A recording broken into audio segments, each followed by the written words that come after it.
start recording, and then recording on here as well.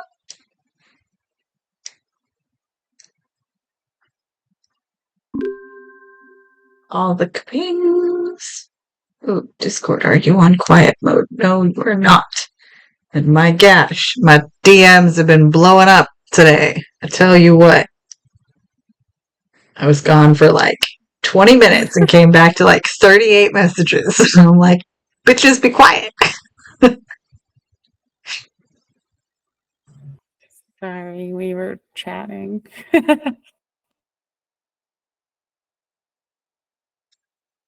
But also, like, 2 of my DM groups blew up at the same time.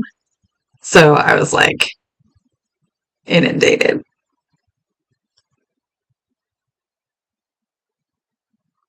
Muffiny Cake resubscribed. We've been on a 5-month streak. Yay! Thank you. Ah. Really? You've left me alone for the last half hour. And now the second I start talking. Maya. I fed my cats with the intention that Ollie will be quiet throughout this recording because he has been fed. That is the greatest lie a cat owner will ever tell themselves, is that your cat won't meow when he's not hungry. No, of course not. Oh, yay. Cookie dough crumble. It's my favorite flavor. I bought 7 of them this week and froze 6 of them so that I may have cookie dough crumble at later dates.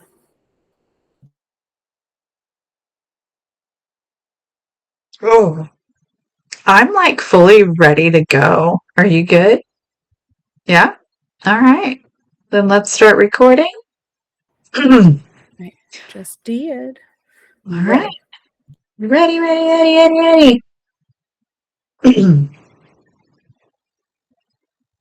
Hello, and welcome back to another episode of Two Girls, One Ship, the podcast where we analyze, rate, and review all that the world of video game romances has to offer. I'm Genesis, the girl who apologizes to her cyberpunk listeners for not putting out an episode this week. It's been a hospital week, and while things are stable now, I just couldn't keep to our normal recording schedule. And I'm Bravada, and the 2-part intro for me is 1, never apologize for life. If they truly care, oh no, they can poop off. Oh no, do I sound shitty? You froze. Oh, I don't understand what's going on with my internet. I had to restart the thingy today, and I don't know. Okay. My apartment has exactly 2 options for internet, and I have one of them, and no one's happy with it. Anyway, my second part is also glad to hear that Rexy is stable. Makes me happy. Yeah. And I mean, for Cyberpunk, it just ended up that like normally we would record on Wednesday nights, and I couldn't do it Wednesday night. And then I was like, do we want to do a follow-up on a different day? And then it ended up not working well for him. And so I was just like, all right, this will be the first time that I've ever not put out an episode on either show. So I feel super guilt. But it's life. It is what it is. So thank you for your understanding. And if you're new here, welcome to the beautiful chaos. But you should know that our podcast centers on character and romance analysis and doesn't shy away from exploring the fun of fucking. Or from the deep emotional connections built between 2 or more characters using specific in-game dialogue. So if you want to stay spoiler-free, and this is definitely not the podcast for you. So here's your fucking spoiler alert. Thanks for the spoiler alert, N7. And just like with all of our previous episodes, we'll assume that you have some background knowledge of the game and character in question, but we will be providing context for those of you who may be unfamiliar. Today, we are still in Thetis. We're going to be in Thetis for a while. And we're still the Inquisitor, specifically a male Inquisitor, because the subject of our episode is only available to romance if you are a male Inquisitor. So we will be using he, him pronouns for them. The first time he laid eyes on her, she was frowning down at him as he was tied to a chair. The rift had just opened in the sky. Divine Justinia was dead alongside everyone else at the conclave, and he was the only one left alive in the ruins of the Temple of Sacred Ashes. Cassandra, Allegra, Portia, Calogera, Philomena, Pentaghast, there's a lot of words, is a seeker, the right hand of the divine, and she has set her sights on you as the culprit at the start of Dragon Age Inquisition. And while Blackwell loved to be next to the blacksmith, Cassandra hangs out next to the training ground, so you're going to hear a lot of sword clingy clashes. I swear it sounds like a war is going on in the background, and not wrong, kind of is. You're kind of a force of nature, aren't you? When I need to be. It's impressive. You flatter me. I'm trying.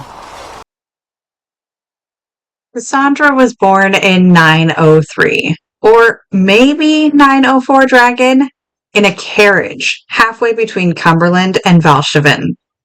If you couldn't tell by her many, many names, she is a member of the royal family in Navarra. She's actually 78th in line to the throne. But Cassandra was never interested in the throne. However, and unfortunately, both of her parents were. They were involved in an attempt to overthrow the King of Navarra and were executed, leaving Cassandra and her brother as orphans. Their uncle, a senior Moratel Tassi member, vouched for them and took... Blah. I said Moratel Tassi, okay, because it's like I know this word and then screwed up the word vouched. How do I do that? I don't know, we're both cursed. Their uncle, a senior Moratel Tassi member, vouched for them and took them in as his wards.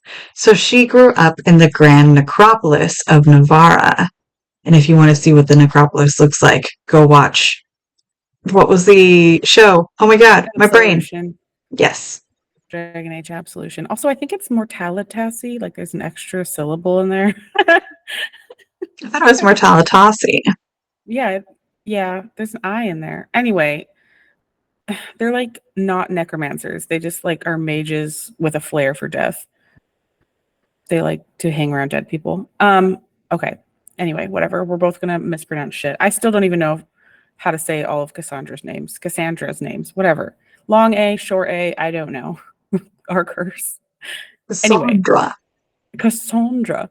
Here I go, mispronouncing again. Their uncle Vestalis, question mark, was a busy guy tending to the dead and all that. So Cassandra and her brother really only had each other. They took up swordsmanship, dreaming of becoming great dragon hunters like their ancestors before them, because that's what the Pentaghasts are known for, killing dragons. Her brother later became a successful dragon hunter, while Cassandra was kept in what she describes as a gilded cage, being a noble woman. If you think about it, what women characters in Dragon Age are fighters? Like the class as a fighter or a warrior, the knights of the group. You got Aveline in Dragon Age 2, and then Cassandra in Inquisition. Usually the kick-ass women we get in these games are mages, sometimes rogues, but they're all fringe society members. Mages are either apostates or circle mages, not society's favorite people, and the rogues are usually criminals, like Sarah or Isabella. Aveline and Cassandra are both anomalies. Women in Thetis are much like women in most other medieval fantasy settings. There are a few powerful fighters that go against the grain, but most women in the world do not take up arms like this. Cassandra's very much a rebel. Now, by 916 Dragon, her brother Anthony had gained enough fame as a dragon hunter that he was confronted by some blood mages. It's always blood mages, isn't it?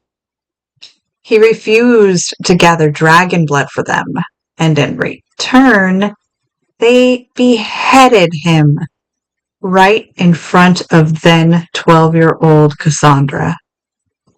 Core trauma moment achieved! These mages never faced justice for the murder, which led to Cassandra begging her uncle to be sent to the Templar Order. Because nothing is safer for mages than having their jailers holding personal grudges, right? Her uncle ended up sending her to the Seekers of Truth instead. Which, if you don't know exactly what a Seeker is or does, the Dragon Age Lorecast released an episode on it on February 10th of 2022. So go take a listen if you want all the details. TLDR, Seekers attempt to police the Templars, aka the Magic Police, to ensure justice.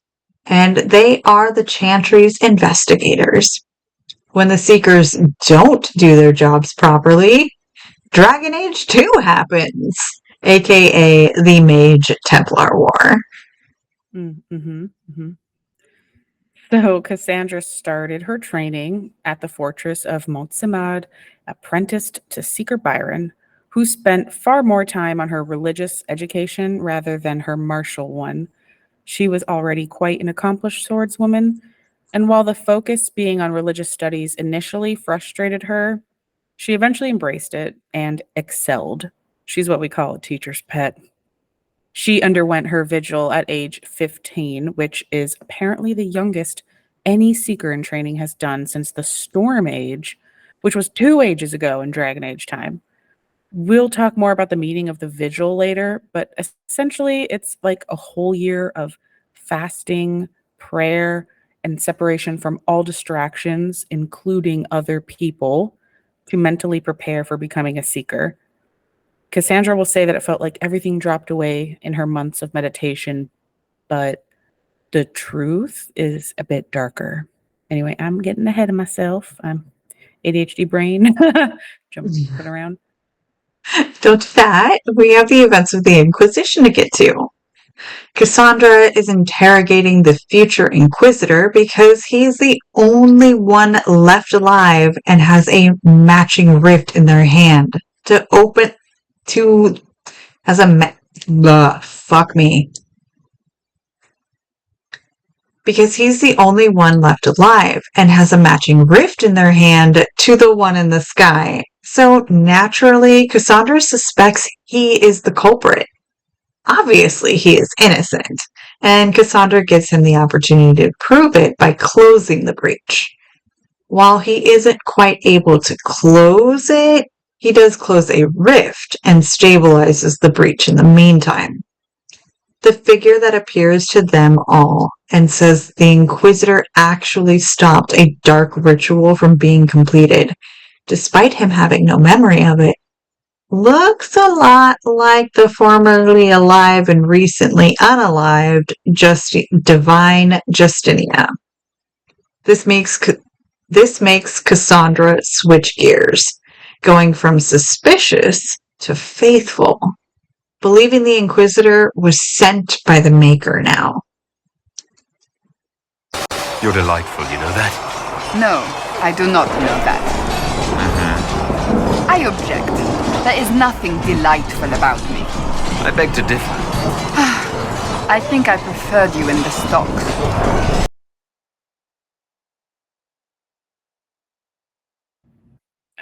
I love everything about her. Cassandra and Leliana invoke the writ to restore the Inquisition, which is independent of Chantry authority. It's important to have some kind of organization with which to focus on closing the breach and to find the true culprits. Cassandra's, got her eye on the prize. The Chantry is in shambles. Mage and Templar relations are at their absolute worst, so the Inquisition is extremely needed at this point. Sorry, I just had to put my phone on Do Not Disturb, and it totally broke my train of thought. Here we go. She still believes in the chantry, though, that it is necessary and can be salvaged somehow. Cassandra and Leliana are actually foils to each other in many ways. You know how I love a good foil. Cassandra is distrustful of mages and believes in the chantry, whereas Leliana is distrustful of Templars and believes in the divine. Cassandra is a true idealist, and Leliana is now a realist. Liliana used to be an idealist before she went through everything she has gone through. She's kind of the Dragon Age version of Liara in Mass Effect. Cassandra, on the other hand, believes the chantry can be made better, but it should not be gotten rid of completely. Yeah, she's actually pretty conservative. Not in a modern political sense, but in a values sense. She worries about the state of things if they were all to simply get rid of inquisitions, such as the Circle of Magi and the Templar Order. She believes they serve a purpose in society and would rather reform them. She's no radical rebel like Liliana, preferring incremental change, where Liliana goes, nope, upheaval right now. This also makes her someone who is not looking to rule, but she will staunchly ally of whoever takes up that mantle, and does it selflessly. This is a trope called Crayon, the trusted right hand who does not vie for power, but is content in their supporting role.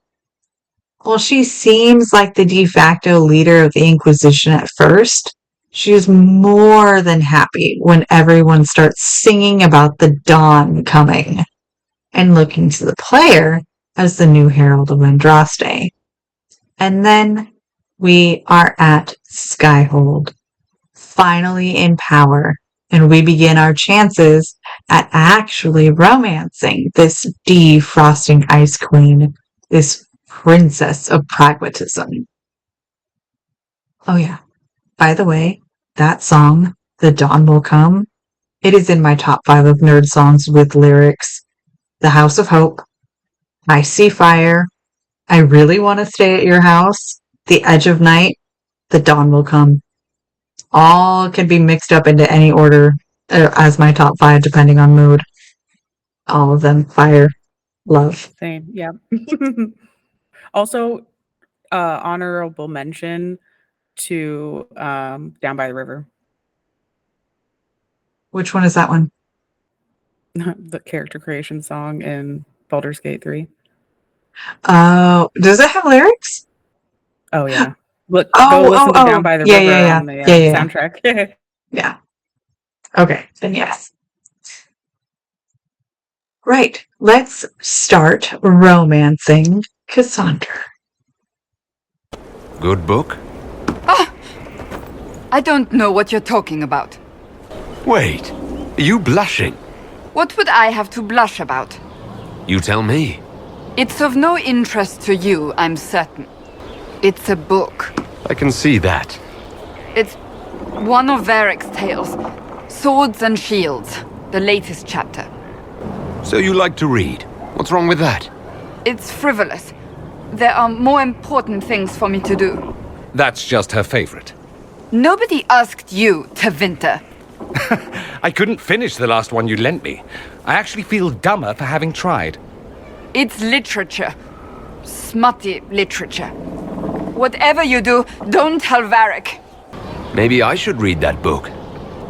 You? No! Why not me? You're the Inquisitor.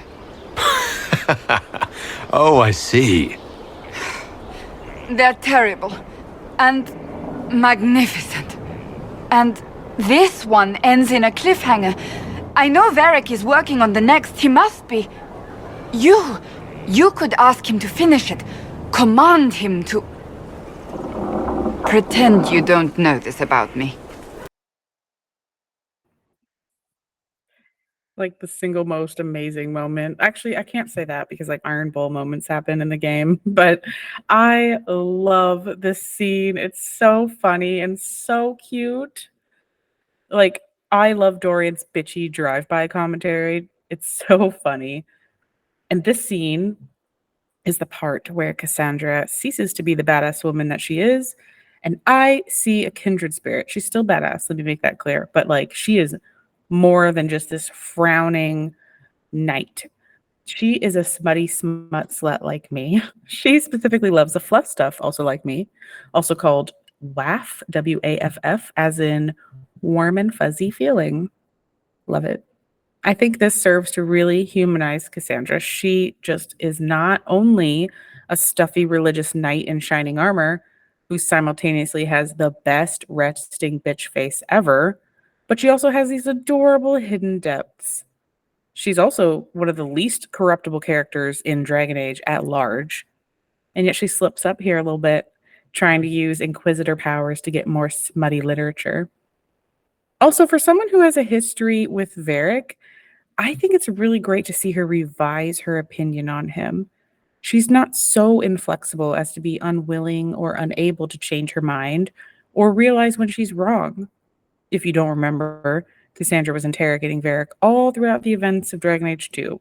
Like, the whole game is basically Varric just, retelling it to Cassandra, retelling Hawke's story. Cassandra does a lot of interrogating. That's like her whole thing. Almost like she's an inquisitor or a seeker of truth. Mm-hmm. Yeah. Mm-hmm. Finding this out about Cassandra is also her first personal quest. While she didn't exactly ask, she did mention that she wouldn't be opposed to the Inky commanding Varric to finish the series. You don't have to force him to do it. Varric is quite happy finishing the series just because he is so shocked that Cassandra likes it. According to him, it's not a good story, but he is willing to finish it for a friend, as long as he gets to be there for the reveal. What have you done now? I get it, Seeker. You're still sore after our spat. I'm not a child, Varric. Do not suggest I'm without reason. A peace offering. The next chapter of Swords and Shields. I hear you're a fan. This is your doing. I was hoping you'd be happy about it. Well, if you're not interested, you're not interested. Still needs editing anyhow. Wait! You're probably wondering what happens to the Knight Captain after the last chapter. Nothing should happen to her. She was falsely accused. Well, it turns out the guardsman... Don't tell me! This is the part where you thank the Inquisitor. I don't normally give sneak peeks, after all. Thank you. This was everything I'd hoped. I know how you feel. I wonder if I have time to read the first part. Don't forget to tell all your friends, if you have any. Completely worth it. I love the nod to the tally line. Totally worth it. And how adorable this whole interaction is. They obviously don't hate each other anymore, and it's a great continuation of Cassandra and Varric's relationship from DA2. See, people can obtain new information and change their minds. It's like a normal-ass thing. Now, moving on to the tarot cards. We need to talk about the first one, the default card that Cassandra has. It depicts Cassandra on a horse, her back straight, and her helmet under her arm, a town and the Inquisition's banners behind her. You are viewing her from the side, and the banners are abreast of her, so she walks in step with the Inquisition. Her ornate pauldrons are decorated with the Inquisition's heraldry, the weight of its mission literally sitting on her shoulders.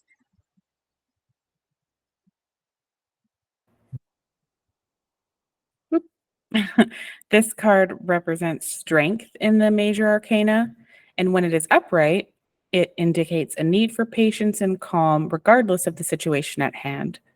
It represents being in control and disciplined, especially in tough situations, which is Cassandra to a T. When it's reversed, meaning upside down, the strength card can mean that an intense period of stress or anger is to come, and maybe perhaps you're suffering a lack of conviction. When it comes to love, the strength card can indicate that no matter how fierce someone may seem on the outside, there is more going on than meets the eye. The way these cards were designed and the specific cards chosen for each companion in this game is a very creative and awesome use of both imagery and magic. I think it fits her very, very well. Agreed. So that book you were reading. Yes, what of it? So under that taciturn shell beats a true romantic heart. Why must it be an accusation? Romance is not the sole province of dithering ladies in frilly dresses. It is passion. It is being swept away by the pursuit of an ideal. What is not to like about that? And don't get me wrong, I like this side of you.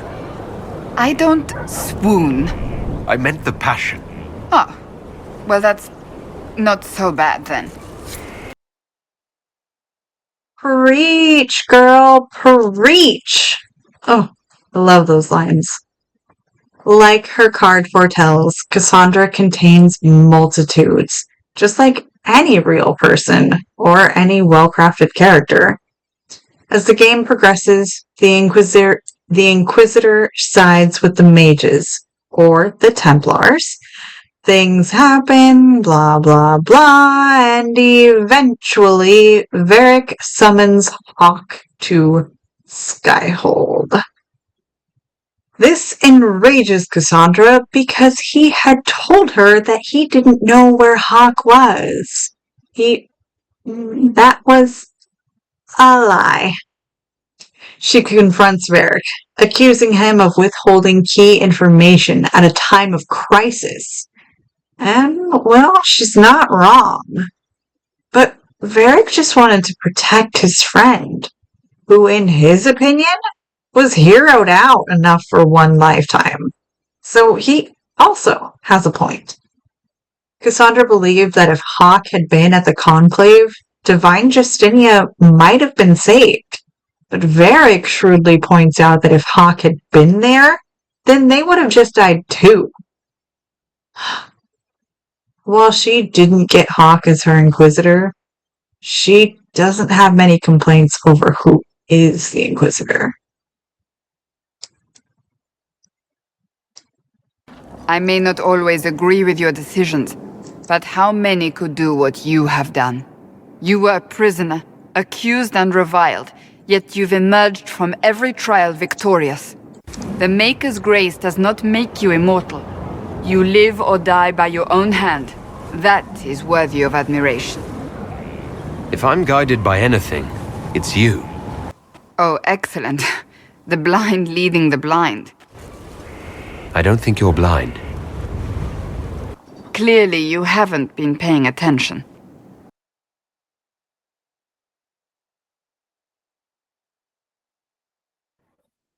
Sorry, I had to unmute. It took longer than I thought.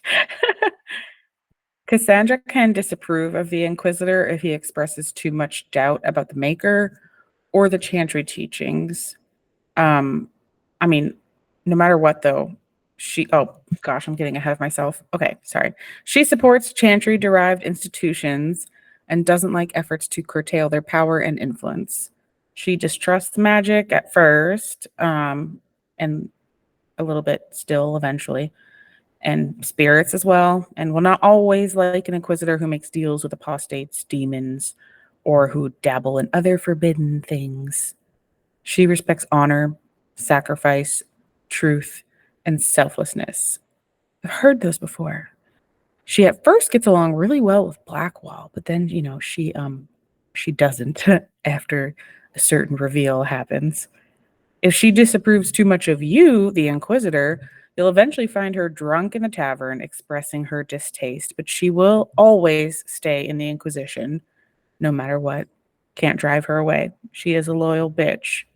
But we, in this episode, are earning her approval and her heart, so affirm her views, be sympathetic to her emotional state, and flirt. Even if it endlessly confuses Cassandra, flirt, flirt, flirt, flirt, flirt!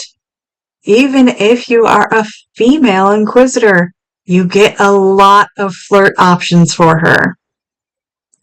Blackwall makes an insightful observation about Cassandra in one conversation, saying that Cassandra is used to being seen and treated like a soldier, rather than as a woman.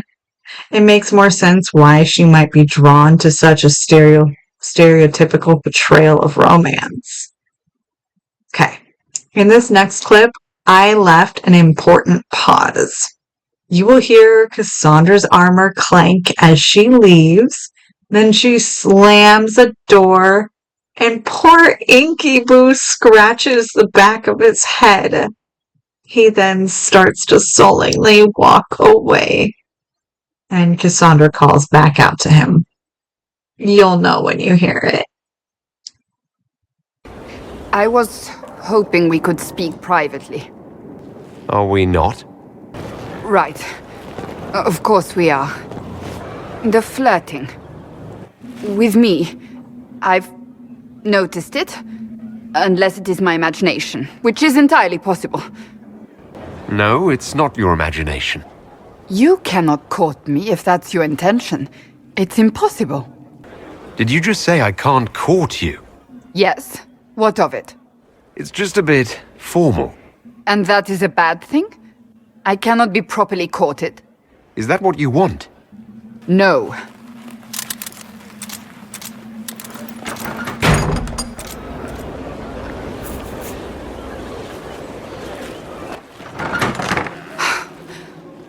I take it back. That is what I want. I want a man who sweeps me off my feet, who gives me flowers and reads me poetry by candlelight. I want the ideal. You are the Inquisitor and the Herald of Andraste. You cannot be that man. I can be that man, Cassandra. The world hinges on our actions. We face death at every turn, Inquisitor. That doesn't change how I feel. It changes everything.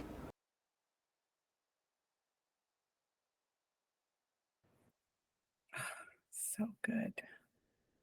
I love that whole scene. Cassandra's so honest and pure.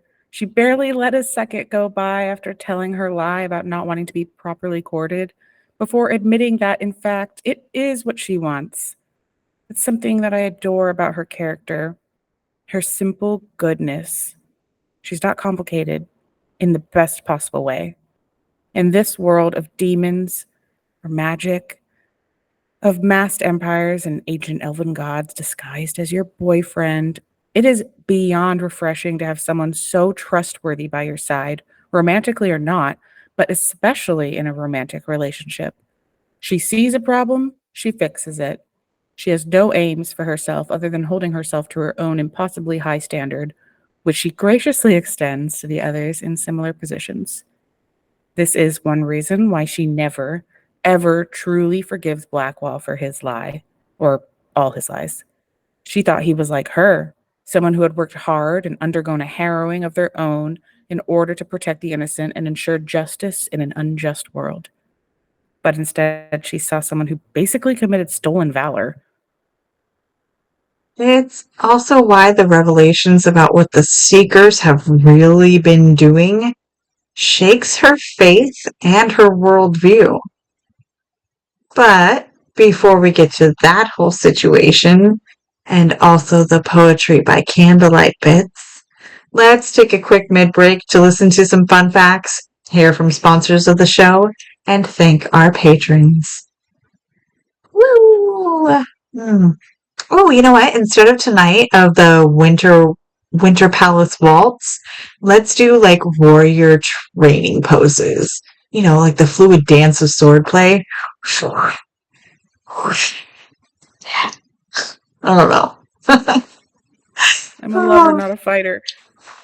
Yeah, but no, it's like very zen, very like. Have you ever watched like the sword motions where it's like really slow and steady? Like Geralt does them in The Witcher in the TV series. Mm-hmm. Yeah. That's what I'm thinking of. Like Tai Chi with a sword almost. Yes, exactly that. We could do that. It's not violent. All right, let's get to these fun facts. Cassandra is voiced by Miranda Rayson, who is also in a ton of stuff. She did voices in Mass Effect Andromeda, Elden Ring, and Anthem. And the only TV that I recognized is Nellie Davenport in Warrior. Oh, I wrote that for sorry. Do you not watch Warrior? I watch No. Warrior. It's on HBO. It's so good. So I wrote that from my point of view. I'm sorry that you read it. Yeah, I I was like, recognized that. Warrior's like this show set in like Victorian era San Francisco about the Chinese gangs. And oh my God, it's so good. It's based on this show that Bruce Lee wanted to make and then no one would make because they were like, no one's gonna want to watch a show with Asian people as the main cast, which is false. And then they ended up canceling the show when they actually made it. And then they redid it, like someone else bought it, and now there's a new season. It's so freaking good. And the martial arts in that show are legit and amazing. She doesn't do martial arts. She's like, if I remember her correctly, she's like the daughter of the mayor or wife of the mayor. And then she cheats on him with the main guy who's super hot. Anyway, that show's amazing. He's hot because he's vulnerable.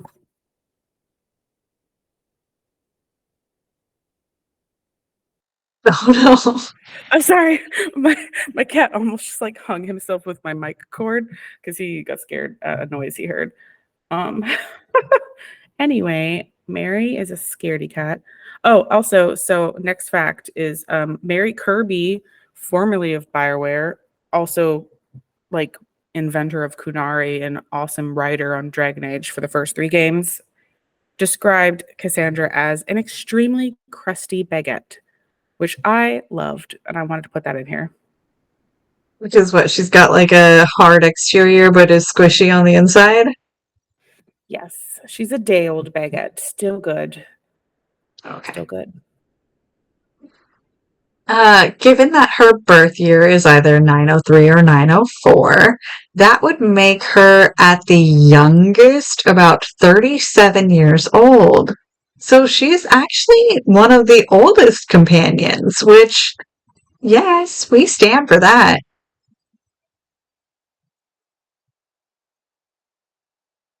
There's something else that I thought was interesting. Also, I think she's like, other than Blackwall, I love that she kind of looks her age. She still looks young because no one could dare put age on a woman, right? I mean, look at Winnie. Win When, in Dragon yeah, Age Origins. I and know someone who spells her name exactly like that, but they pronounce it Winnie, and it just boggles my mind. Anyway, so Cassandra wields her weapon right-handed in the game during gameplay and in cutscenes, but the scene, it's a possible scene, but like there's a scene where you can see her trying to write down like the story after the quest Here Lies the Abyss. It shows her writing with her left hand. So either she's ambidextrous or maybe left-handed, because apparently all NPCs in the game wield exclusively with their right hand, so it may have nothing to do with what hand she actually uses. It could just be a game thing. I don't know. It's interesting though. My husband's left-handed. Maybe Cassandra's too. It's very rare to find a left-handed. Aren't you left-handed? no, but I'm also 37. You kept talking over to me when I was trying to say, like, being 37 doesn't mean that I'm showing my age. No, you're not sure. No, I meant like she doesn't look like a 19-year-old like most Oh, like okay. games do. Fair. Sorry, no, you don't show your age. Oh my God. I'm sorry. But no, I'm not left-handed. So Cassandra appears in Dragon Age 2, and then Dragon Age Inquisition, and then in Absolution, and to Winter Nights. And I'm guessing she will show up in Dreadwolf also. Now, I also like the fact that she doesn't change very much. Like, we were instantly able to tell, like, that was Cassandra and the same character model. She didn't get, what do you call it, an Ashley glow up. So, that's cool. Yeah, they actually made her look more masculine in Inquisition. But also she's older than in Dawn of the Seeker. Like that took place in like 926 or something, Dragon. Oh, But okay. yeah. Or maybe younger even still. I don't remember when that one took place. It was a lot earlier than Inquisition though. But yeah, she looks totally different than she did in Dragon Age 2. And I love the way she looks in Inquisition, personally. Wait, I don't think she looks that different.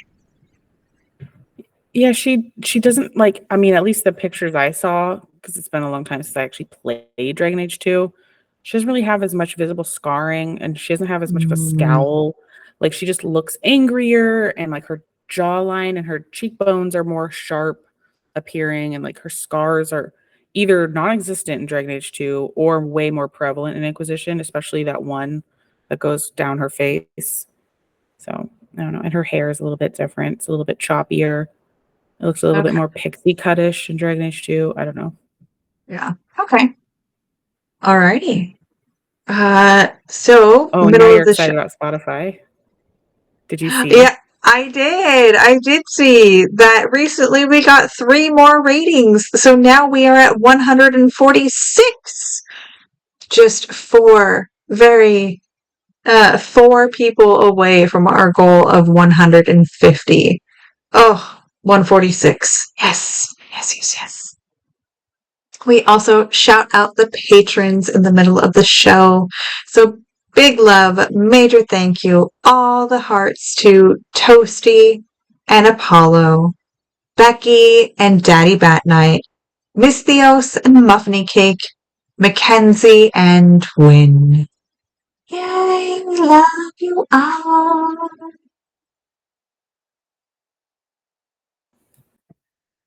Okay. Are you ready to get back to Cassandra and the fancy masquerade ball at the Winter Palace? Yes. We will need to put the soldiers at Skyhold on alert. Better to be safe. Wait. There is one thing we must do before we go. May I have this dance, Lady Cassandra? A dance? After all we've been through tonight? Can you think of a better way to celebrate? I suppose this isn't terrible. We wanted this clip in here mainly to really drive home the fact that the Inquisitor plays a key role in helping Cassandra to let her hair down a bit. I mean, not literally, because we just talked about the fact that she has really short, practical hair. You know, it's like the kind of hair that someone has when they have to take helmets on and off all day. That has to fight and not get hair in their eyes. You know, practical.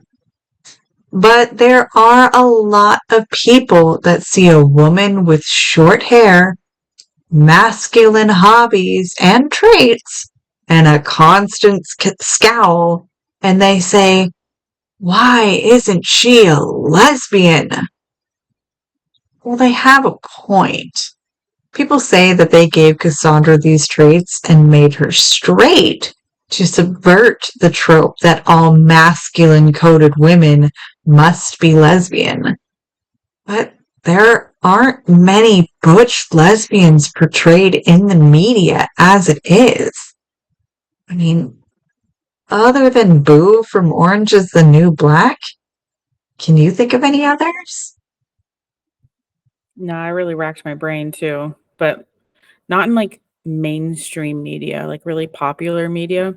I can think of real life people, sure, but not characters in stories. And Cassandra's not one either, no matter how much one might like her to be. I can see why people were upset by this. If you play as a female Inquisitor, you get all the same flirt options as a male Inquisitor. You can get Varric to write that sequel for her. Like all of it up into a certain point is the same as a male Inquisitor who is trying to romance her.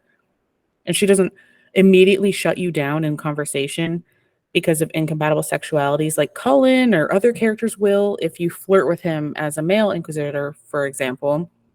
Or other characters, like the flirt options just are missing. Like if you're not a female elf, you can't flirt with Solus. So it kind of makes it seem at first like you can romance Cassandra.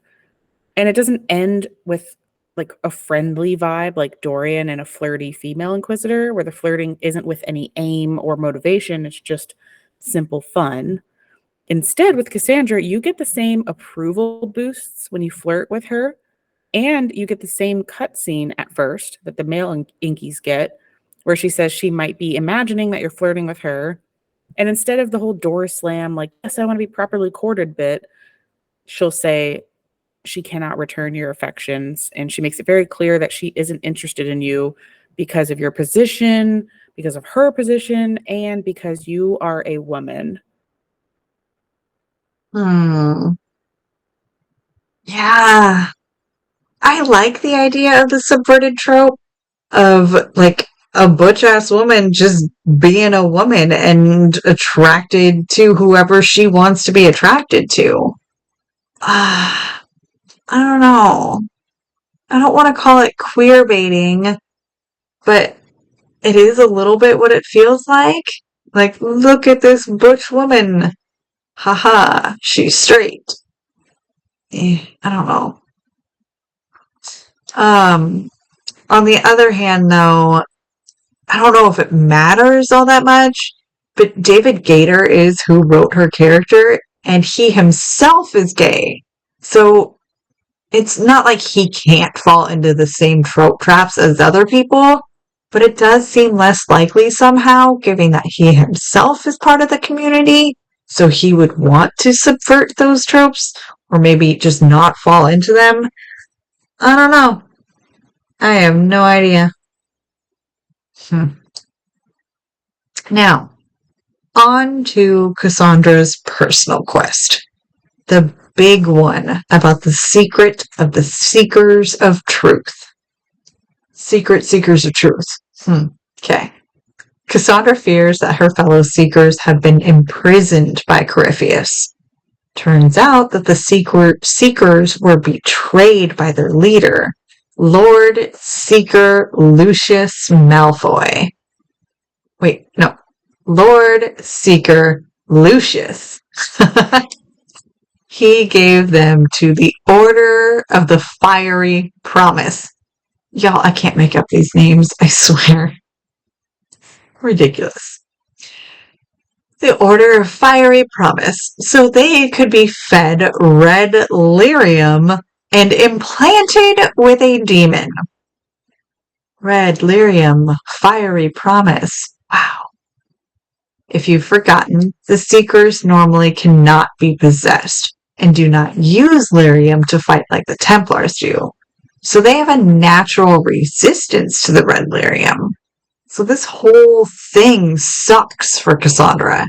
To see her fellow Seekers suffering in such a way, all at the hands of their dear leader.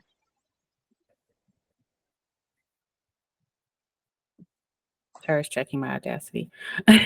It's actually quite the badass moment for Cassandra when you all confuse Lucius with, like the, hey, we know your secret. Like, why are you doing this? You're being super bad. And then, of course, he does the classic villain move of like, let me tempt you with a fancy offer of power, which she doesn't consider for literally even a moment before she draws her sword and gives him one of her famous disgusted noises. I love it. We send him priority mail to the afterlife, and then Cassandra gets to rifle through the book of secrets kept by the Lord Seeker. First of all, having a book of secrets integral to the Seekers of Truth seems ironic at best, corrupt at worst, but it is indeed corrupt. This book reveals that all Seekers were secretly made tranquil during their vigil and then were restored, aka cured of their tranquility by a spirit of faith touching their minds. So this is huge. It's a literal, actual cure to the right of tranquility, which blew my mind when I first learned about this, because as someone who played Dragon Age Origins when it first came out in 2009, I was always horrified at the thought of being made tranquil. Being made tranquil is removing one's ability to touch the Fade, to access magic, to dream, and therefore your emotions. It's like a lobotomy, basically, like the worst kind of outcome for a lobotomy. It's just your flat nothingness. Takes away everything that makes you you. It's been believed to be a permanent state up until now, a punishment doled out to unruly mages.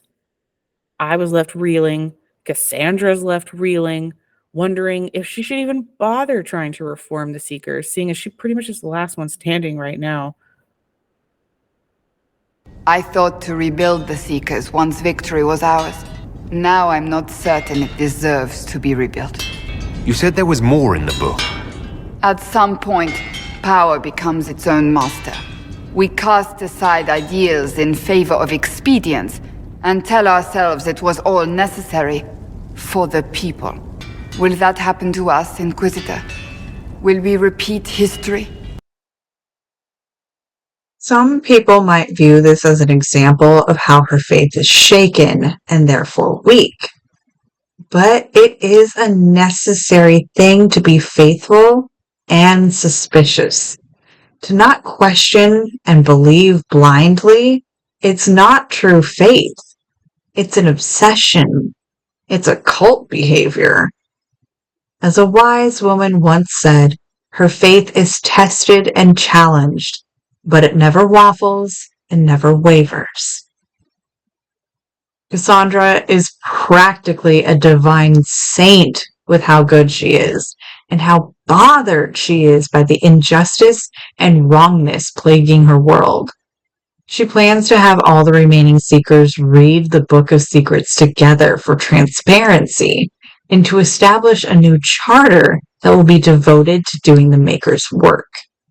She also desires to refine the process of curing tranquility to help those who have been made tranquil.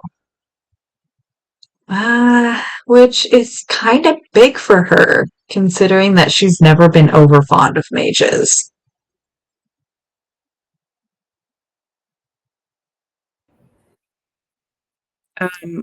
Okay, sorry.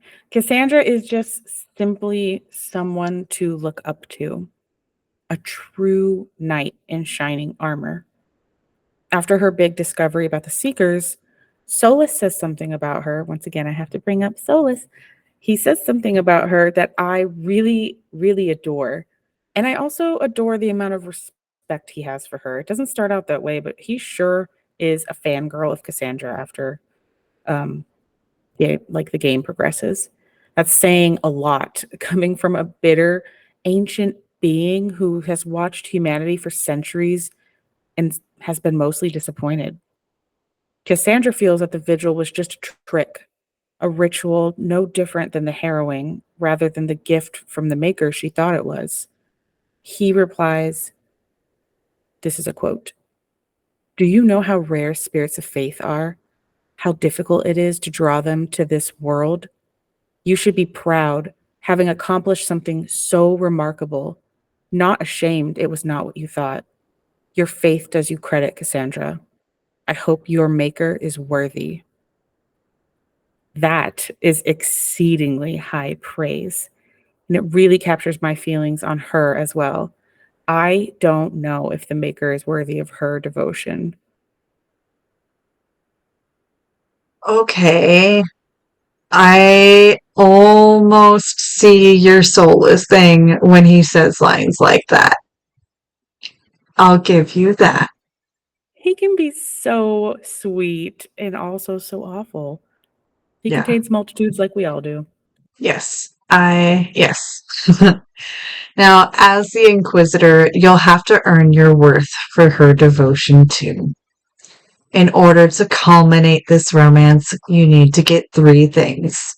Flowers and candles, both from Val Royo, and a book of poetry from Redcliffe Village.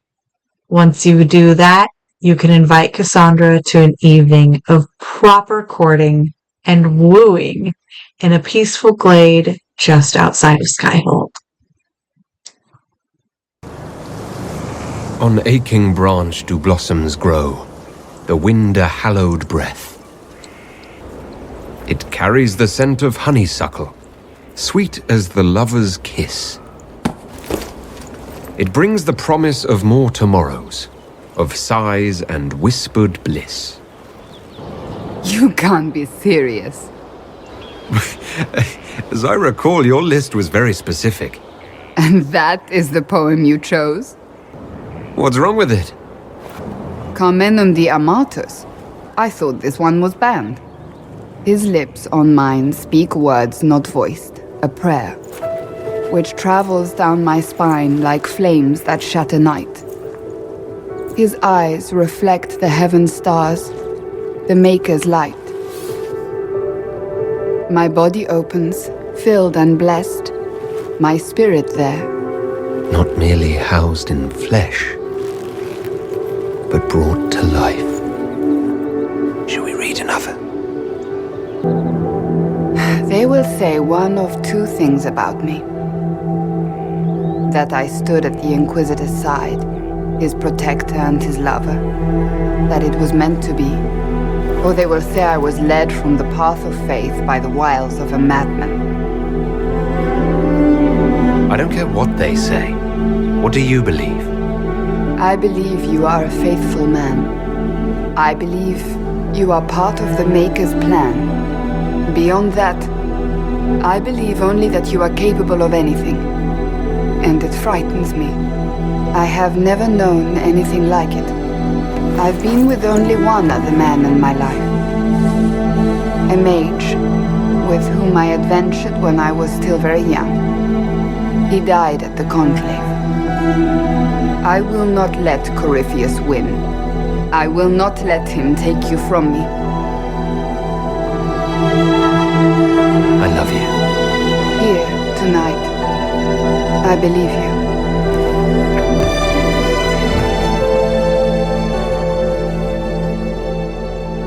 You guys. Oh, it was beautiful. Beautiful, beautiful, beautiful.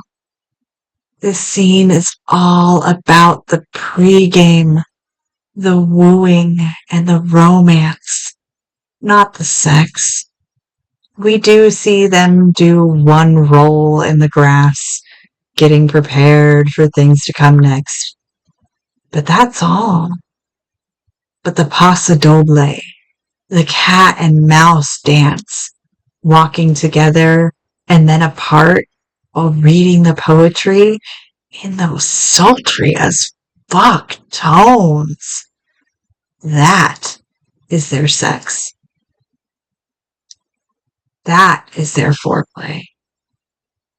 It's delicious. Do I sound weird?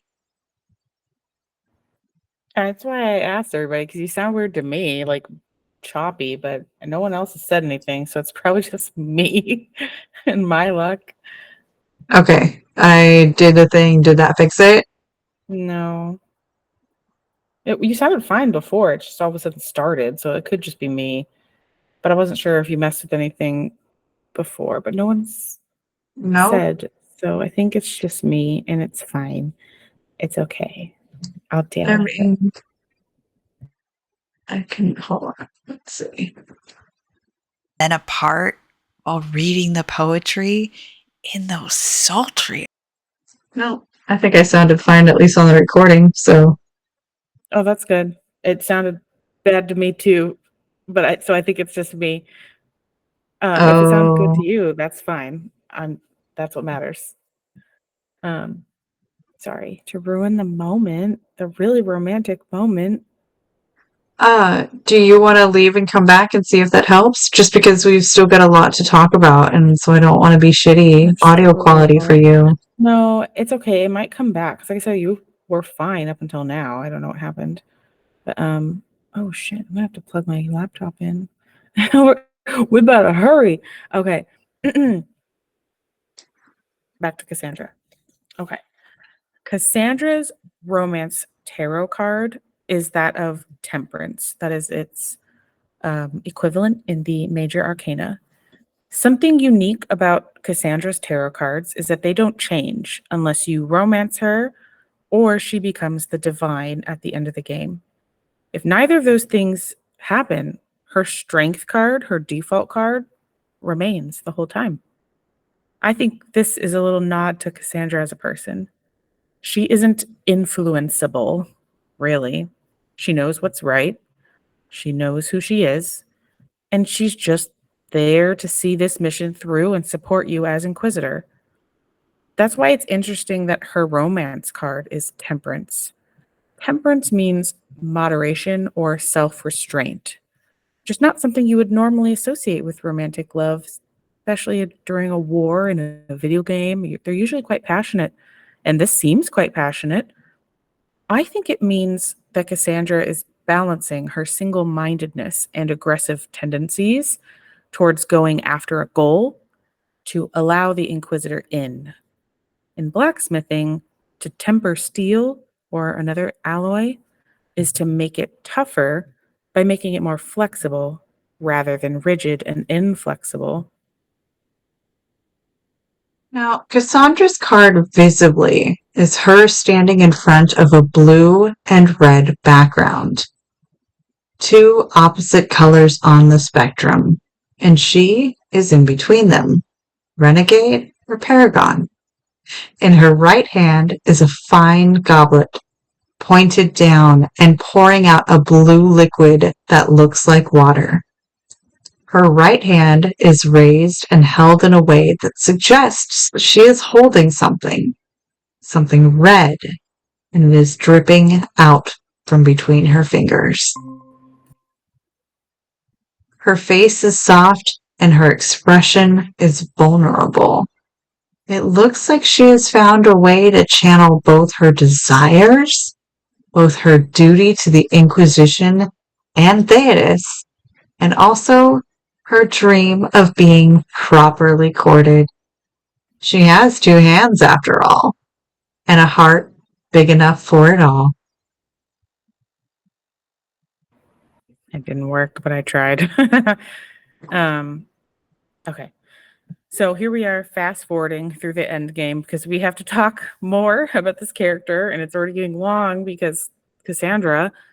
So we stop Corypheus, reveal that Solus is the Dreadwolf, blah, blah, blah. Old news at this point. There is this one clip that literally made me tear up when I was picking audio for this episode, and I want you guys to hear it because it is so good for Cassandra's romance. It happens at the end of the game. It's great. There was a moment after the orb exploded. I thought for certain you were dead. I prayed, don't take him from me, not after all we've been through. And then I saw you through the smoke. Sometimes the Maker is kind. It's really good. And I can hear it in her voice, too. The voice acting is perfect. Don't take him away from me after everything we've been through. She sounded like she was about to cry, and that instantly was like, oh, I can't do it. I see someone cry. I hear crying in their voice. I cry too.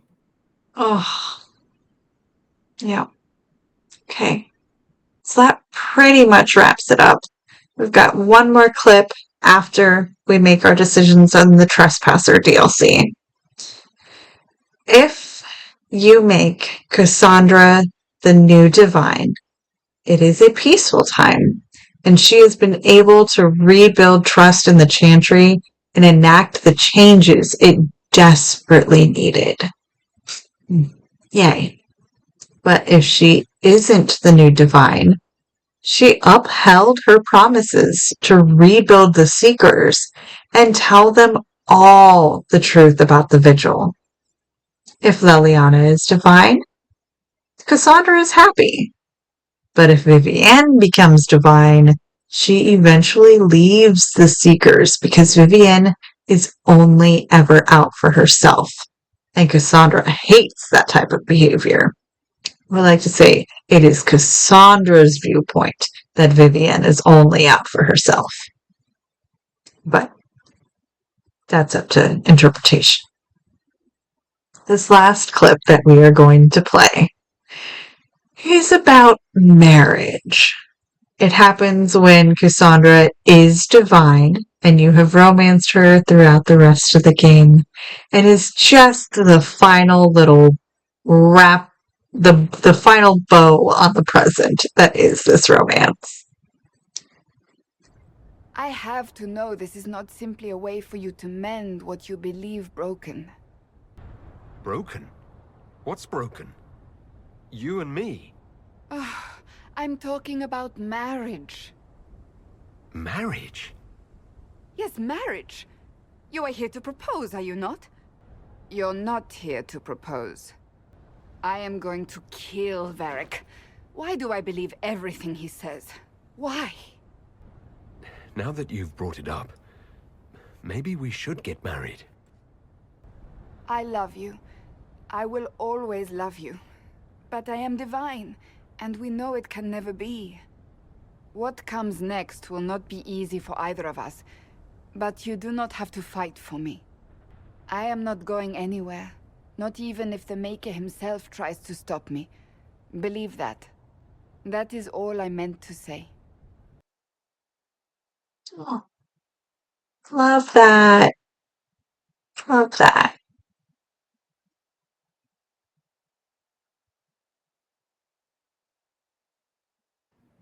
Oh, sorry. I was like, I keep trying to like see if there's a certain movement for my thingy that will make my internet better.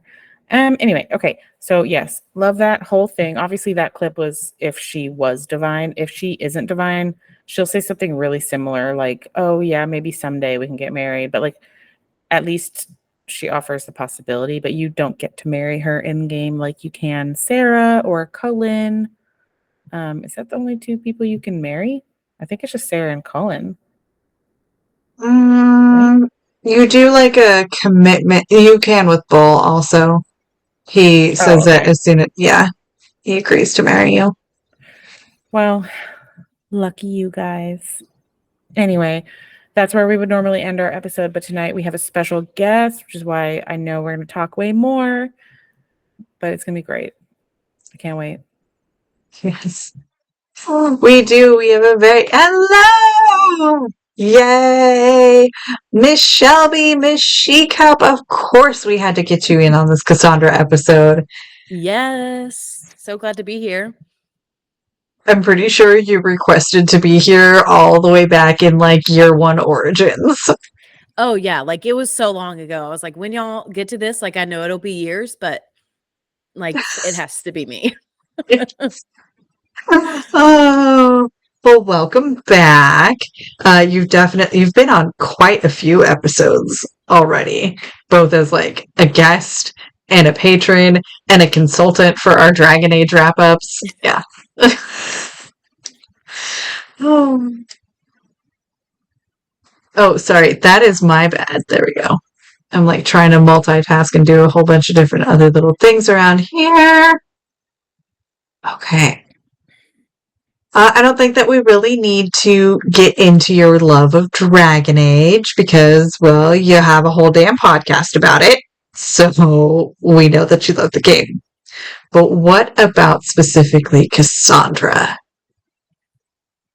Yeah, I think my favorite thing about her, I guess there are two really, but my number one favorite thing about her, just as a person and a character, is I think that she's a really well portrayed person of faith in video games. And I don't think we get a lot of those done well, at least. I think a lot of times, even in TV and movies, I think there are a lot of people that are just very one dimensional in their religion, whatever it may be.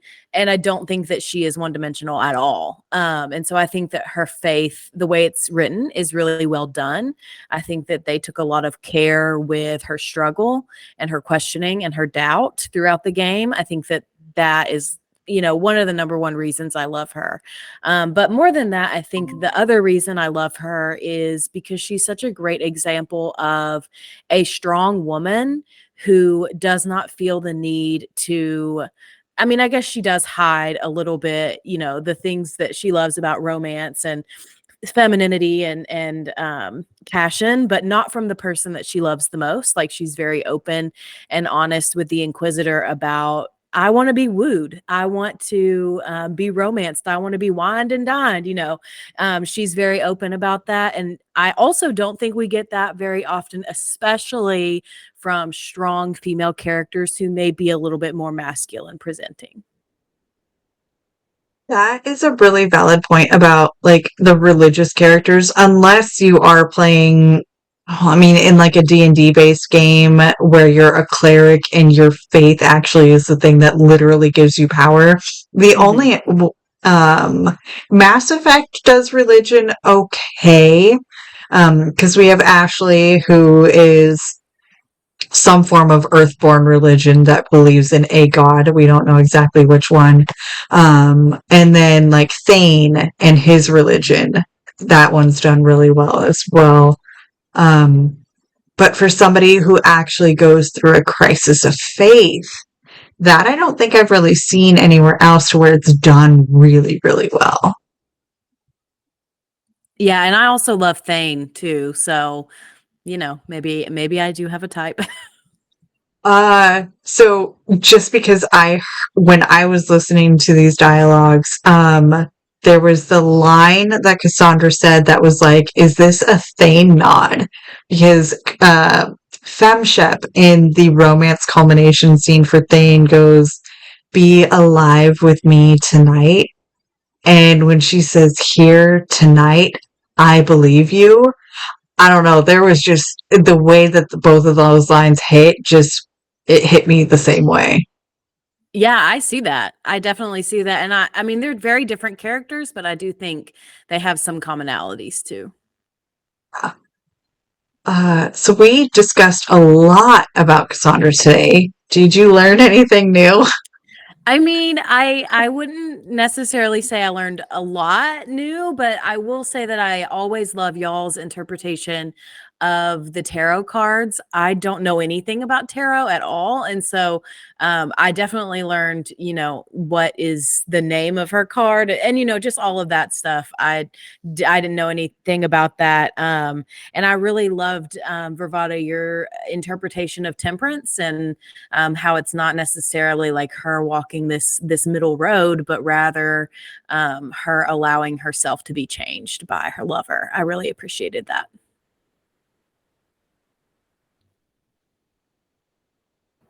I'm here. I'm debating whether I should just listen through my Twitch stream because it sounds perfect coming through my phone, but through my computer it sounds like horrible. It's only gotten worse. So I'm sorry if I try. I look like I'm listening to a foreign language. It's because it feels like I am.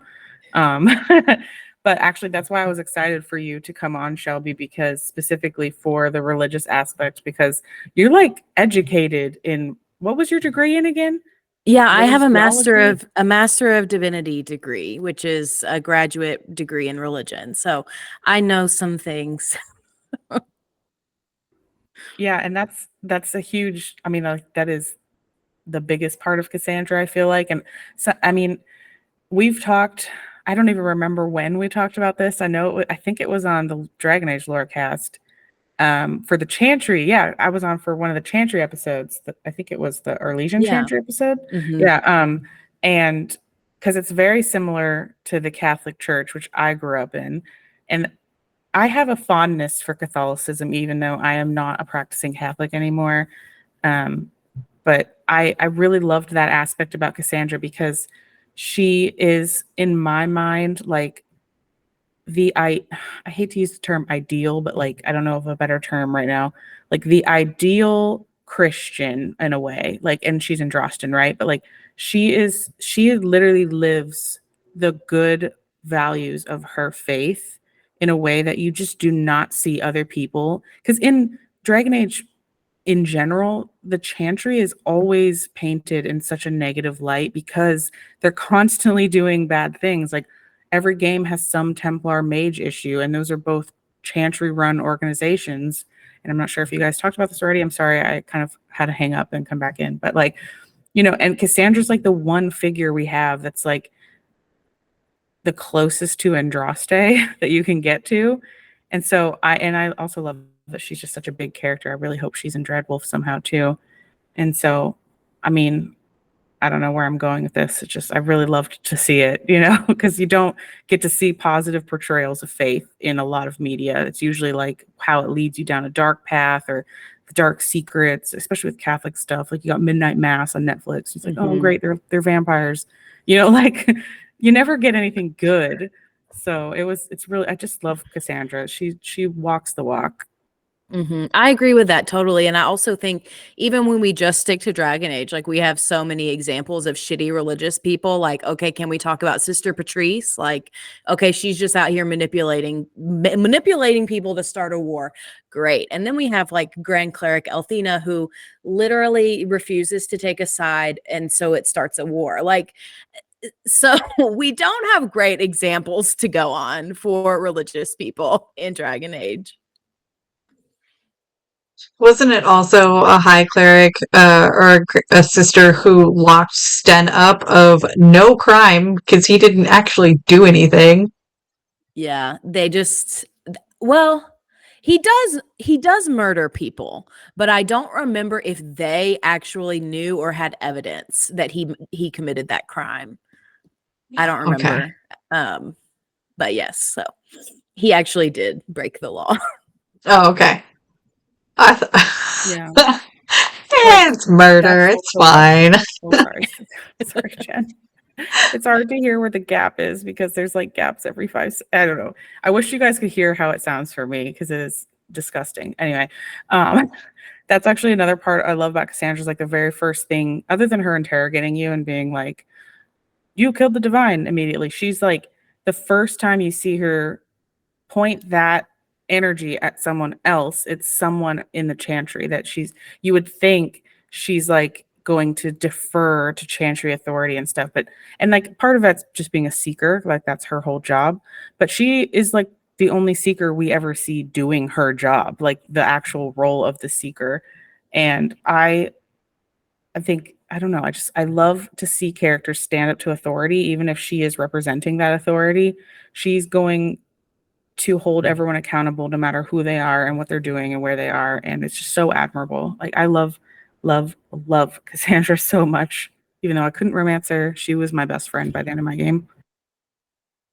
Speaking of the couldn't romance her, what are your thoughts on that one? Yeah, I mean, y'all know I have opinions. I understand where people are coming from when they say they understand why she's straight. They understand and they think that it's like good representation to have a more masculine presenting person as a straight character. Like I get that. I get that argument. However, at the same time, there are a lot of reasons why I think it was the wrong choice. Firstly, is that she flirts with you. Like she flirts back with you. Like just she does. That is just in the game. But even more than that, like I think when you have such a religious character, and our religion in our world very often is very homophobic, it's a missed opportunity to have a character that breaks those boundaries and represents something different, to have a masculine-ish female character who is sappy, who is romantic, who is also gay, who is also religious. I just feel like it was a missed opportunity on their part. And also, I get the representation thing for, more masculine straight women, but at the time, in the same vein, we already have that representation in Dragon Age because we have Aveline. She is a straight masculine woman, and that's great. We don't have, and like I wouldn't even really classify Cassandra as a butch woman. I just think she's more masculine presenting. And so we don't have any like butch representation at all in Dragon Age. Like there no masculine lesbians whatsoever. No masculine bi people really whatsoever, or bi women at least. So I just feel like it was a missed opportunity. And I know that there's a lot of criticism of the people who say, oh, well, she looks masculine, so she has to be a lesbian. I'm not saying that, but given all of the other mitigating circumstances that I have just named, I think it makes sense that she should be at least bisexual. Yes. No notes. Send it a good yes. Yeah, I've had that rant. Like that rant goes through my head like probably once a week or so. Oh, I agree because we had Aveline, and like I kind of wanted to romance Aveline, regardless of like which Hawk I was playing as. I was like, I kind of really like her, but it also makes sense that she didn't want to get into a relationship with Hawk because her husband had literally just freaking died, and then she falls in love with somebody that she works more closely with. She tells Hawk, "Yeah, we go out and do shit every once in a while, but this is my actual job and I have a life outside of adventuring with you." And so I'm glad that she lives her life and she goes on it. But as for Cassandra, I think it would have been really cool to at least seen her as bi and be openly bi and not player sexual. But to actually have a conversation about it. I think that would have been so big, so huge. Sad face we did not get that. Were there any things that we missed? Any key factors that would have brought more depth to this romance?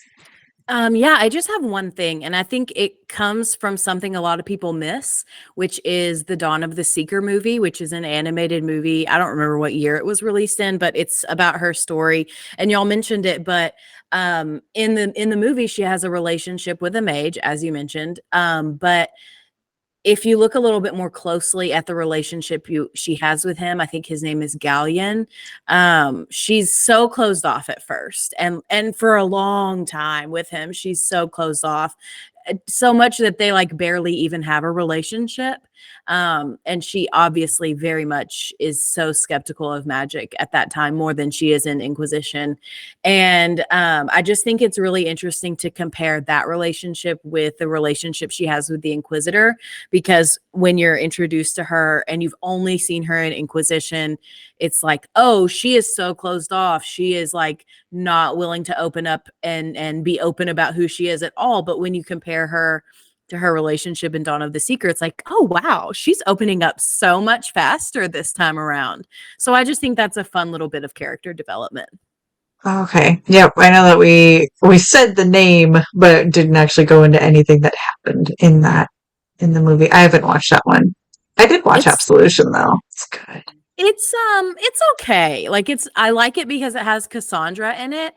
But she's I don't know. It's very feminine. So it always like kind of takes me out of the situation. Like she has a little battle dress thing going on, and I don't know. It's just very feminine, and it feels like not like her in some situations. So, but it's a good story. She did say that she was with that mage when she was much younger. So she was still growing into her, I can wear real boy armor. Yeah. Let's see. So I know that it wasn't your first playthrough where you picked Cassandra because you couldn't. But as soon as you played through the first time and you met her, you were like, I love her and I'm going to play as a man just so I can go through this romance. Well, so what happened is I like convinced myself I was going to be able to romance her. Austin Teacup was like, she's not romanceable by a woman. And I was like, I can flirt with her. You're wrong. And he's like, you can't do it. And I'm like, I'm going to keep flirting with her. Like, you're wrong. Like you are wrong. And eventually we had the conversation where she's like, I'm not interested in women. And I was devastated, whatever. Anyway, then I went on to be a basic white girl and romance Cullen. But interestingly enough, I didn't even romance her as my second playthrough because I romanced Cullen. I was like, I want a lesbian, like I want the lesbian romance to make up for what I did not have. So then I went and romanced Josie as a female human. And then on my third playthrough, because I almost always play women.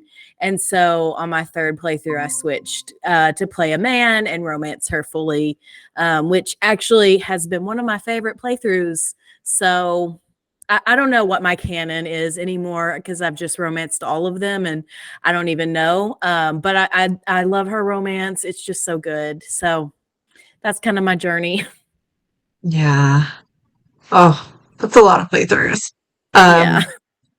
It is And I generally, when given the option, my first playthrough will always be as a female character. And then depending on like how I'm feeling about the game, if I'll go back and play it again as a male. Because I love playing as guys also, but I always go, women first. But I think the only game that I didn't do that with was Cyberpunk, mainly because I knew going into it who I wanted to romance, and he's a gay option only. So it's like I have to start out as a male V in order to romance who I want. Yes. Oh. Yeah, okay.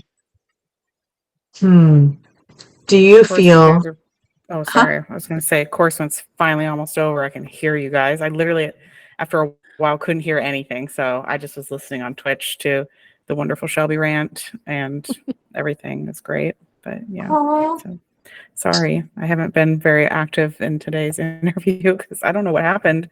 It seems to be working now. You sound perfect now. Yay! Sorry. Yeah. Don't look a gift horse in the mouth, I guess. All right, well, you want to ask a few follow-up questions or the last couple of questions we have? I'll sit on the back burner for a minute, let you guys go. Oh, it's okay. I closed. I don't even remember what we have written out. I mean, I don't know. You guys pretty much covered everything I wanted to talk about, Cassandra. My only other thought was when you were going on your rant. I was reading this person's point of view of when they first played the game, and because of the ability to flirt with her for so long and the way she looks, even though me personally, I never looked at her and assumed her sexuality based on her look. Just for whatever reason, I just didn't do that. She kind of, I don't know, maybe it's because I don't know if I'm considered straight when I'm demi, but I am married to a man. And so when I saw her and the way she fangirls over stuff, I just kind of pegged her as like, she's very into men, like I could just tell. But like this person is a lesbian. This person, I read their point of view where they did the game and they were like really thinking they were romancing her. And then they got turned down very summarily and firmly and were devastated. And then they're like, okay, I'm just going to go romance Dorian. And got turned down again. And I couldn't feel so bad because I'm like, nowadays when we have the guides and we know who we can and can't romance, if there are defined sexualities, it's a different story. But like back in the day when the game first comes out and no one really knows what it is and you're discovering it for the first time, like, gosh, that could be so disappointing.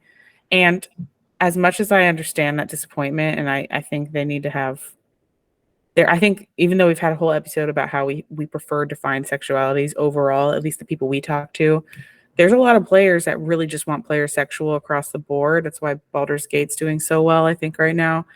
I see that appeal because then you won't get turned down. But at the same time, I think there is something to be said for like having that experience in a game too, maybe. Like it's more realistic, but do we want realism in a video game that's about like fantasy and magic and stuff? Like maybe we want to just have those fantasies too of like, well, I get to romance whoever I want. I don't really know. I feel bad for everyone who wanted to romance Cassandra and couldn't. But yeah, she's too busy being wined and dined by a man. Sorry. Oh, I could go off on a whole nother I know. difference I'm sorry I between brought like it. no brought it late. like the whole difference between like player sexual and bisexual, because I don't even care that all of Dragon Age 2 is bisexual, because they all talk about it. Like they're all of their sexualities are defined as bisexual, not like nobody in Baldur's Gate talks about like I like being with men, I like being with women, I like being with things in between or outside of the genders. But open player sexuality is just not for me. But anyways, back to Cassandra. Overall, do you feel like we did this romance justice? I mean, for sure. Y'all covered like so much. I feel like this is one of the longer episodes y'all have done. And I feel like you got it. You covered it all. Yay! Oh, on a quick total tangenty side note, I need to know if your Cassandra ever got naked, because in the videos that I watched, she stayed clothed the whole time. And so did the Inquisitor. I think I've seen a video of her being naked, though. I thought, like, ages ago. I didn't see one doing research for this episode, but I thought she does get naked. Yeah, in the game she does. Like they're both nude. Okay. So it may be like a YouTube thing that someone edited. It could be. Yeah. Or they turned on like the clothing options, the Yeah. censored versions. You Yeah, are so that may be. shady about CGI boobies. I know. Let you see them anymore. Maybe they're too realistic. Oh, you know what? I'll edit this out, but we can totally watch all of the romance videos on Pornhub, and they show the full nudity there. Of course they do. That's funny. I didn't know they were That's up hilarious. Yeah. Our main research YouTubers that we use a lot of clips from, they're also on Pornhub. Don't ask me how I found it. As for someone who's, yeah, they have a Pornhub channel. Funny.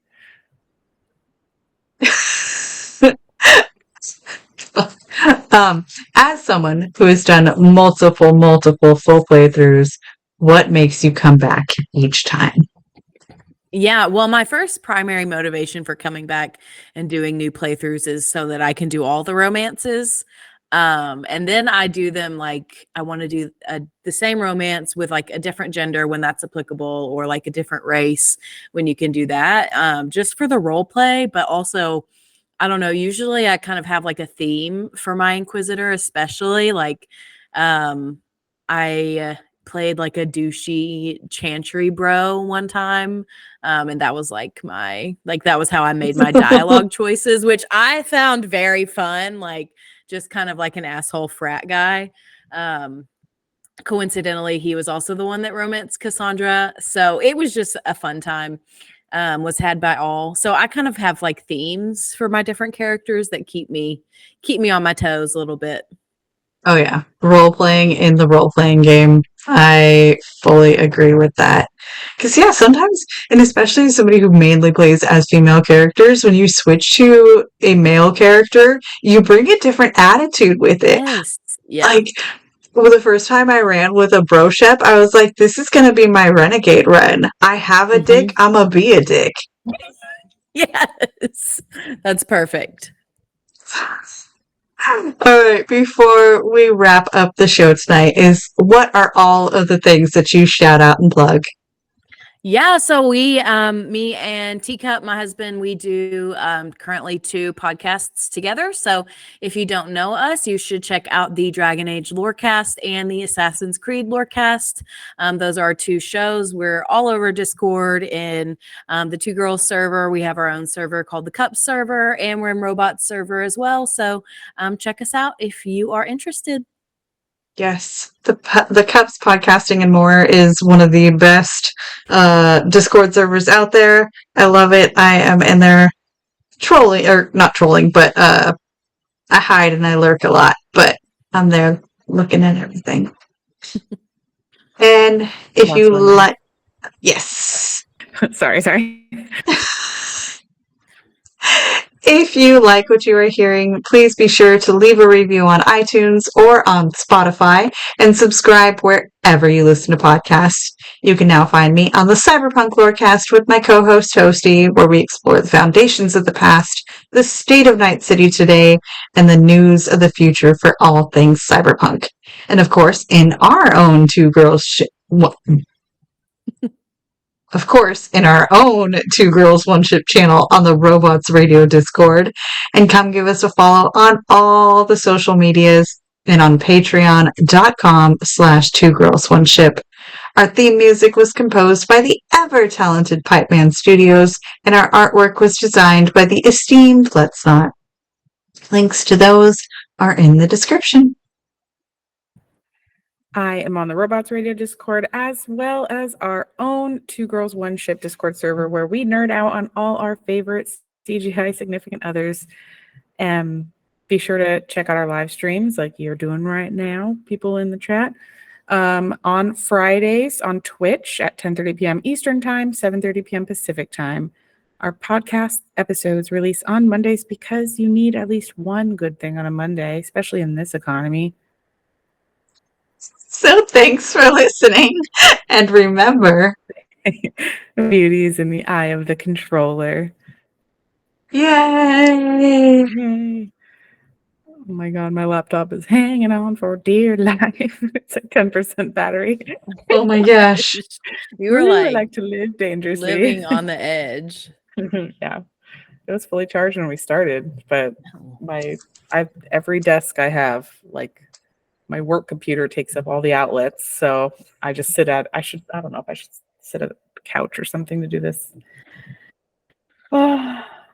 Yes, thank you, East Coast time people for staying up late with us, like just for the halibut 7.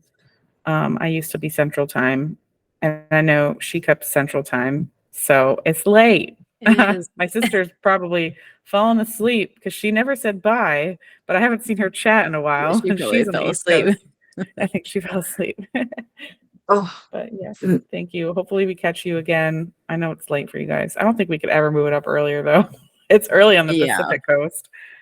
But, yeah. Well, yeah, it is what it is. Time zone math is always fun. Yeah. 1 Atlantic time. Ugh. All righty, guys, I'm gonna head out. But thanks Okay. so much for having me on the show. It was a Thank blast. you, Always love. and forever. Bye. Thanks, Shelby. Give Snips a hug. Bye. Okay. Oh, chat was going off tonight. I was loving seeing all the interactions and everything. And yes, welcome just for the halibut. You are very welcome here. Love to see it. Yuri Cat What said else? fighting words earlier that I will never forget. She said, Oh, about Astarion as knockoff Dorian. knockoff Dorian. My sister literally texted me and she's like, I can't believe she said that. Yeah. I'm like, no, I see it though. I really do. I just also disagree respectfully. I don't know if he's knockoff Dorian or just because Dorian's straight up gay. Astarion is just Definitely an not. effeminate bisexual. Oh, my sister is awake. No, that's the thing is like, other than them being flamboyant and magistrates, it's like where the similarities end. And also like a magistrate in the Tevinter Imperium and a magistrate in Baldur's Gate are two very different things, even though they're the same word. But also, I feel like Astarion and Cullen are a lot more similar with how their backstories are done. So I find it interesting that she does not like him because she loves Cullen. But Astarion gets the same kind of treatment if you heal him with your love. Fell into a cookie coma. Can you continue your romance with Cullen if you have him take the lyrium? No, but see, that's the thing. You don't really continue your romance with Astarion either. It's a bad ending. The writers said it. You read his mind and he looks at you like a pawn, a subordinate. In the script, it says start Astarion sex scene as like in equal, and then when you have the not ascended ending, it's called the equal sex scene, like as equals. There's so many clues throughout the entire game, and like literally people telling you who worked on it that like there's a good ending and a bad ending, and like he is not the same person if you ascend him. So I would argue that would be like letting Cullen stay on lyrium. It's just that Cullen's, I'm not saying they're exact one for one, but like their good endings have very similar types of like love can heal themes going on. And I personally find all of the Astarion thirst and objectification literally disgusting. Like people need to stop. It's gross. But I mean, I'm saving that rant for his episode. I just think it's problematic in some ways. Like people are so centered on their lust for this character that they want him to be real so bad. But if he were real, he would be disgusted by that behavior. That is totally against what he wants. He doesn't want that at all.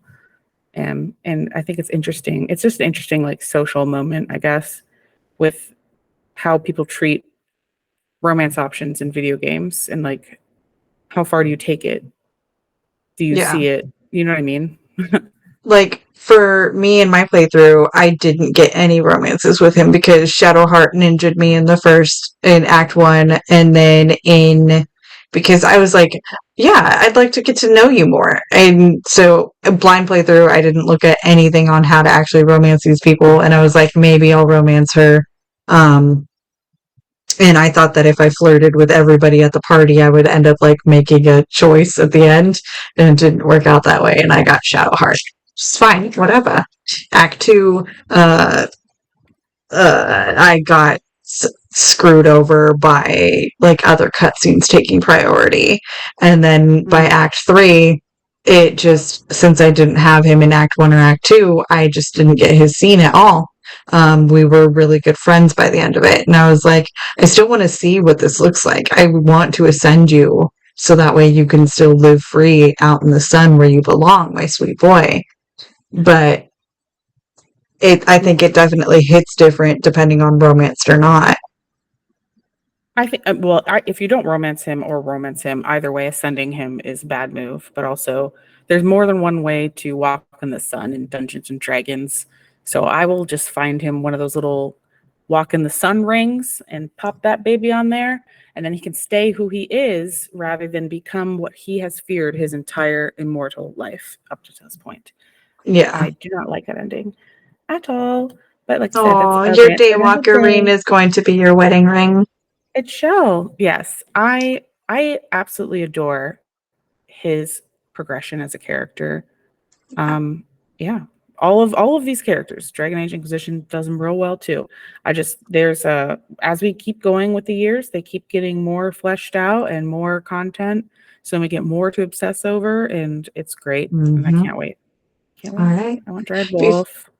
Yes. Before we get into more Baldur's Gate 3 spoilers and your laptop dies, we will say goodnight here. We love you, shipsters, so very, very much. Thank you all for joining in on the chat today. We are going to head out here, and we will see you next week. Bye.